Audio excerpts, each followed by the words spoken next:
तुम्ही पाहत आहात MCN न्यूज मराठी। मंगरुळपीर तालुक्यातील सोनाळा प्रकल्पावर अर्धवट राहिलेल्या कामाचा फटका हजारो शेतकऱ्यांना बसू लागला आहे।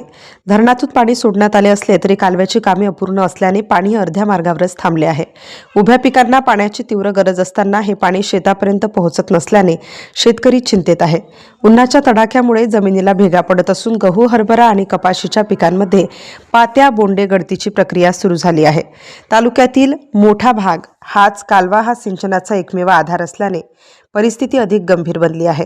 पावसाळ्यात समाधानकारक पाऊस पडला तरी सध्या तापलेल्या वातावरणामुळे पिके करपत असून उत्पादनात मोठ्या नुकसानीची शक्यता वाढली आहे।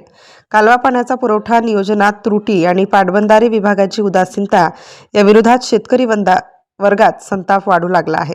पाणी कधी मिळणार, किती मिळणार याचा ठोस उत्तरच अधिकाऱ्यांकडून मिळत नसल्याने शेतकरी संभ्रमात आहेत। संयुक्त कालवा पाणी त्याचबरोबर संघर्ष समितीच्या नेतृत्वाखाली शेतकऱ्यांनी पाटबंधारे विभागाची भेट घेऊन कालव्याचे काम त्वरित पूर्ण करण्याची आणि शेतीला पाणी मिळवून देण्याची मागणी केली आहे। मात्र अपेक्षित प्रतिसाद न मिळाल्याने शेतकऱ्यांच्या डोळ्यात पाणी तरळले आहे।